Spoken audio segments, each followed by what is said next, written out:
Bonjour à tous, aujourd'hui je vous emmène en balade pour vous parler un petit peu de mon actualité parce que récemment il y a quelqu'un qui est venu en séance et qui m'a parlé de quelque chose qui me semble vraiment important de vous partager.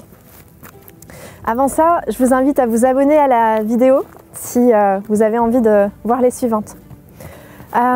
Donc en fait, cette personne est venue et m'a avoué qu'un soi-disant guérisseur lui a promis que faire l'amour avec lui revenait à faire l'amour avec l'archange Michael. Donc ce qu'on va aller visiter dans cette vidéo, c'est comment savoir si vous êtes en présence d'un guérisseur ou d'un charlatan. Parce que là, il ne s'agit en aucun cas, je dis bien en aucun cas, d'une pratique qui est comment dire, validée par les chamans, validée par les guérisseurs, mais uniquement d'une prise de pouvoir. Donc déjà on va revenir sur l'origine du mot thérapéo. Thérapéo en grec, ça veut dire servir, prendre soin d'eux et non pas guérir. Parce qu'en réalité, le mot guérisseur est un petit peu un abus de langage parce que le guérisseur, ce n'est pas lui qui guérit. Il n'est que le canal de la guérison. Il ne fait que partie de la chaîne de guérison. Il n'est qu'un maillon de la chaîne de guérison. Et le guérisseur est vraiment celui qui va être au service d'eux. Donc dans cette notion de servir, il y a vraiment cette notion de bienveillance, de se mettre au service de l'autre et de lui mettre à disposition des techniques, des outils que l'on a appris ou qu'on est allé chercher en introspection à l'intérieur de soi, que l'on maîtrise bien sûr et que l'on va mettre à disposition pour permettre à la personne d'avoir des prises de conscience et d'avancer sur son propre chemin de guérison.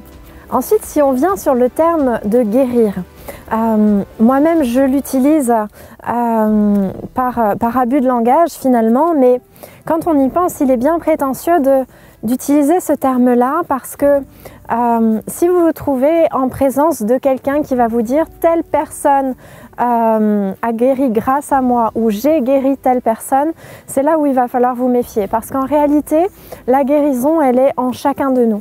Et le guérisseur n'est qu'un catalyseur de l'énergie de guérison, c'est-à-dire que c'est l'énergie de guérison qui passe à travers lui. Il est vraiment juste un maillon de la chaîne de guérison. Il est au service de Dieu, au service de la source, au service de bien plus grand que lui, mais en aucun cas ce n'est que lui qui guérit. Donc, si vous êtes amené à aller voir un thérapeute, un guérisseur, un chaman, un voyant, un médium, eh bien, je vous invite à être attentif à deux choses. La première chose qui va être importante, c'est l'humilité. L'humilité, c'est avoir conscience en permanence que nous ne sommes jamais des êtres aboutis, que nous sommes toujours en progression, en mutation, en évolution, voire même en régression, en transformation. L'humilité, en fait, c'est jamais dire des namastés toutes les 3 minutes et sourire aux anges en permanence. C'est pas ça. C'est vraiment être dans... Il faut que votre thérapeute ait lui-même conscience qu'il est toujours en progression et toujours en transformation.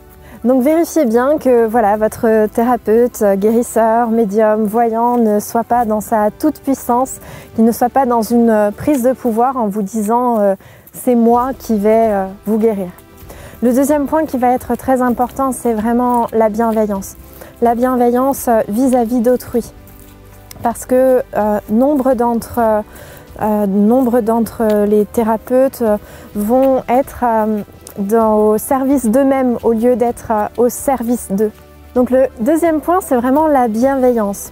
Il y a des thérapeutes qui maîtrisent très bien leurs outils, mais qui ne sont pas véritablement au service des autres, qui sont plutôt au service d'eux-mêmes. La bienveillance, c'est vraiment l'écoute et l'attention que l'on vous porte. Voilà, donc méfiez-vous vraiment des faux prophètes, parce qu'il y en a de plus en plus. Il est important en tant que thérapeute, chaman, guérisseur, voyant, médium ou autre, de toujours nous poser la question de savoir si on n'est pas en train de basculer dans ces faux prophètes, qu'on est toujours en train de se demander si on est sur la voie juste, et de demander d'ailleurs aux esprits, aux guides de modifier notre chemin, de nous emmener vers un autre chemin si la voie que l'on suit n'est plus une voie qui est juste et alignée.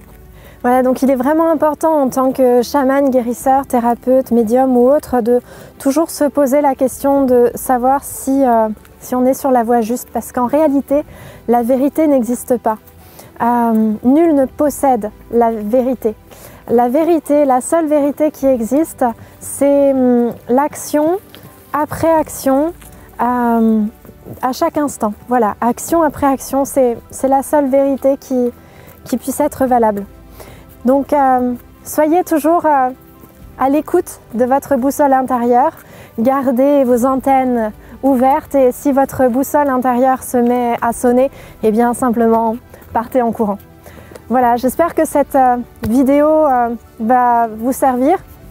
Je vous invite à la liker si elle vous a plu, à vous abonner si vous avez envie de suivre les suivantes, et à aller voir mon site Médite si tu oses si vous souhaitez découvrir les formations qui démarrent prochainement. Je vous dis à très vite pour une nouvelle balade ensemble. Bye bye!